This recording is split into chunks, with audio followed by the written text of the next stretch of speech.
Hello everyone, I hope you're having a wonderful day. Today, we're going to step into the moment Jack learns his mother's land dispute may be part of a much bigger game. And just when everything starts to feel dangerous, one quiet evening with Tu Tien in a pomelo orchard opens the first real path back to hope. If you enjoy the story, don't forget to subscribe so you won't miss the next videos. The office was quiet in that polished, expensive way that made every sound feel more serious than it really was. Afternoon light filtered through the tall windows, turning the glass walls pale gold, while the steady hum of the air conditioner filled the spaces where conversation had not yet begun. Jack stood by his desk with his phone in one hand and his jaw set tighter than usual. When it rang again, the sharp sound seemed to cut through the whole room. He answered immediately. Vin's voice came through first low, urgent, not dramatic, but carrying enough weight to make Jack's chest tighten before a single detail was explained. By the time the call ended, he was already reaching for his keys. The drive across town felt longer than it should have. Jack knew these streets. He had taken them 100 times for meetings, site visits, family obligations, errands that once felt small. But today, every traffic light, every turn, every patch of slow-moving road seemed to press harder on the same thought. His mother's money was in this. Not a little, not something easily recovered. A sum so large, it had stopped being just numbers long ago and had become risk, sleep, reputation, peace. By the time he arrived, the late afternoon light had begun to soften around the edges. Mrs. Thu was already there. She sat near the window with a basket of ripe strawberries resting beside her. The bright red fruit strangely vivid against the muted tones of the room. The color should have looked cheerful. Instead, it felt almost painful, too alive for the heaviness in her face. She looked up when he entered, and the first thing Jack noticed was not her expression, but how tired she seemed. The second thing was the guilt. It was everywhere in her. Not theatrical guilt, not the sort that announces itself loudly. This was quieter, older, heavier, the kind that settles into a person's shoulders and stays there. "Jack," she said softly. He sat across from her, saying nothing for a moment. Mrs. Thu was not just someone tied to a business issue. She was family in the way many people in the countryside become family, through years, through meals, through history, through trust given so many times it stopped needing explanation. And that was exactly why this hurt. Her fingers moved to the folder on the table. They were unsteady. "Jack, I'm so sorry," she whispered. Things became much more complicated than I expected. The room fell still after that. Outside, a tree branch shifted against the glass. Somewhere in the building, a chair scraped lightly across a floor, and then silence returned. Jack studied her face, looking not only for facts, but for intention, for betrayal, for evasion. He found none of those things, only fear, shame, and a desperate wish to be believed. He placed one hand flat on the table between them and spoke in the lowest, calmest voice he could manage. "Auntie Thu, I trust you. Please tell me everything." The words changed something immediately. Mrs. Thu looked at him, really looked at him, and seemed to gather herself around that single sentence. Then she opened the folder. Inside were 2 land use certificates. She slid them across the table slowly, as if she already knew how heavy they would feel in his hands. "These are the 2 residential plots in Xuan Van," she said. "Take a look first." Jack picked up the papers and scanned them. Legal lines, parcel numbers, seals, signatures, ownership details. Everything that should have looked dry and objective instead felt loaded with memory. He could already picture his mother's face, the way she had talked about the land before this all began to unravel. Not greedily, never greedily. More like someone trying to secure a future, trying to turn years of effort into something solid. Mrs. Thu kept speaking. Her explanation came in fragments at first. She had gone south to raise money to hold the land. After the rezoning, arguments broke out over boundaries. Families began making claims. Pressure increased. If no one acted, the plots risked being sold away or swallowed into someone else's control. Jack listened without interrupting, but inside him, the tension was building fast. He looked at the papers, then out the window, where the afternoon sunlight had begun to dim as clouds gathered. The room seemed darker than it had a few minutes earlier. "My family has been badly affected by this," he said at last. The sentence came out more strained than he intended. He hated how much emotion had climbed into his voice, but he could not flatten it. This was too close, too personal. Then he looked back at her and forced himself to be steadier. "You and my mother have been friends for too many years for me to stand here and treat you like a stranger," he said. "Business carries risk, I understand that. But the most important thing now is that we don't turn our backs on each other." Mrs. Thu lowered her head, and a few tears slipped down before she could stop them. Jack felt the instinctive pull to soften, even while the pressure in his chest remained. He reached across the table and touched her shoulder lightly. It was not forgiveness exactly, not yet, but it was trust refusing to die too quickly. He told her he would keep the documents, that he would look deeper, that when his mother returned, the three of them would sit together and talk through everything without hiding anything. That seemed to steady her enough to continue. "There's more," she said. She pulled out another sheet, this one marked with a map. "There is another plot behind your mother's land. A real estate company has been calling me repeatedly. They're interested in buying both of her plots." Jack leaned closer. The red outline on the map made the arrangement immediately clear. The position, the approach road, the bridgehead, the strategic value of controlling that entire entrance into the area. This was no longer about messy friendship and badly timed investment. This was larger, much larger. "Mrs." Thu's voice had dropped almost to a whisper now. "If they get all of this, they'll control the whole bridgehead." The words altered the entire room. Jack felt the pressure in his chest tighten into something colder and more dangerous. His mother had mortgaged the company, the house too. What she thought was a difficult investment now sat in the middle of a much bigger game, one driven by people with far more money and far less sentiment. The numbers on the page stopped being numbers. They became threat. He stared at the map for a long second before finally lifting his head. "This isn't small," he said quietly. "Someone wants the whole area." "Mrs." Thu nodded, fear playing in her eyes now. Not dramatic fear. The kind that comes when someone realizes too late that they have already stepped into something built to trap them. Jack sat back slowly, drew in one careful breath, and made the shift inside himself that he had been resisting since the phone call. A few minutes earlier, he had still been only a worried son trying to understand. Now something else had taken over. Not anger exactly, not yet. More like resolve sharpened by fear. He was no longer just trying to know what had happened. He was preparing to protect what mattered. "I'll investigate all of it," he said, properly, thoroughly. "Please stay calm, Auntie, and keep in touch with me about every call, every message, everything." He paused, then added, more firmly, "We will solve this together. No one gets to take advantage of my mother while I'm standing here." "Mrs." Thu reached across and clasped his hand. The gesture was small, but her grip carried relief, gratitude, and the fragile hope of someone who had been waiting too long to hear another human being say, "We are not done fighting yet." By the time Jack left, the sun was almost gone. Dark clouds had moved fully over the sky, and the city outside the window had lost the warm softness of late afternoon. He stepped back onto the street with the folder tucked under his arm and the map still burning in his mind.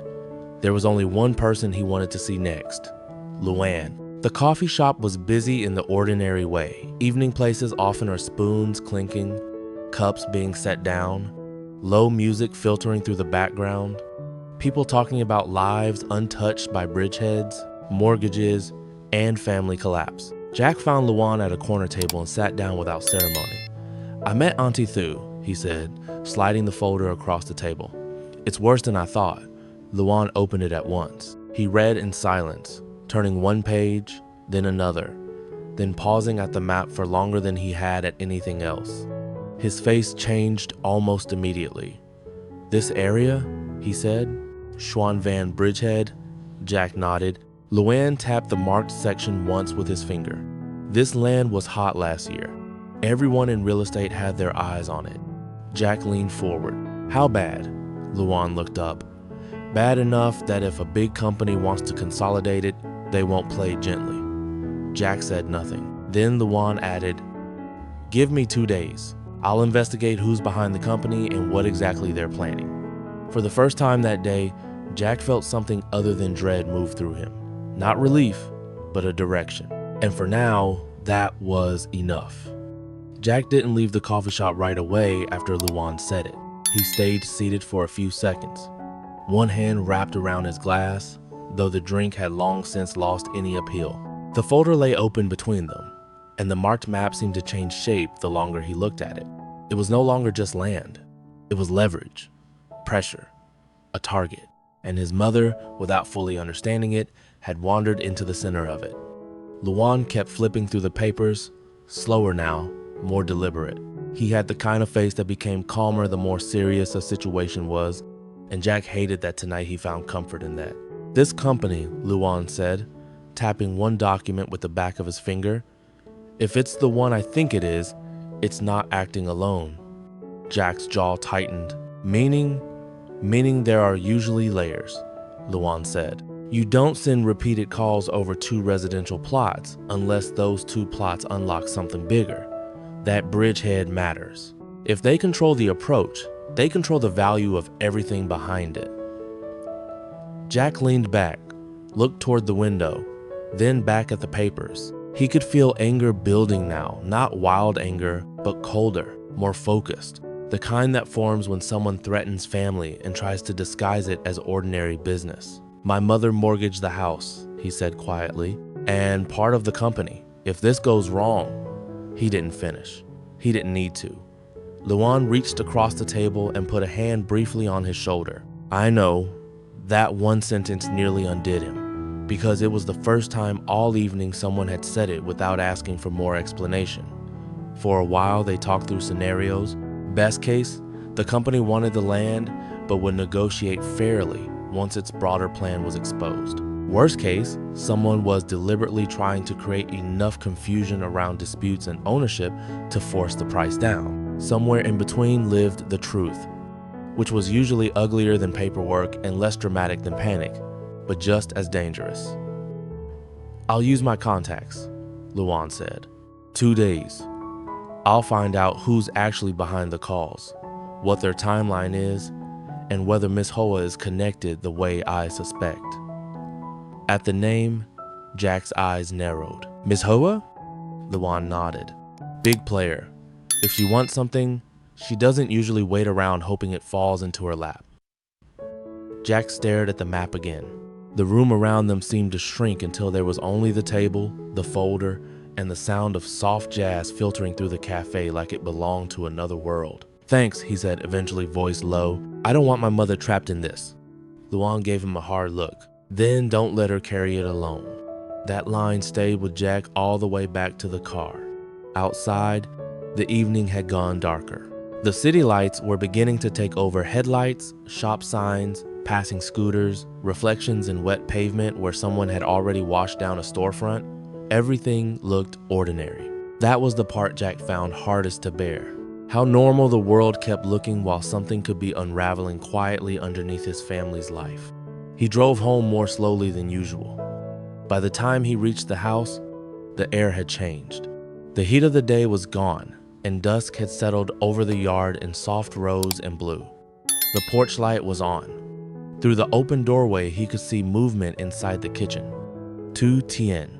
The sight of her did something immediate to his breathing. He stepped into the house and found her at the table, soaking strawberries in glass jars with sugar, her sleeves rolled up, hair loosely tied back. Beside her sat a peeled length of sugarcane and a small knife.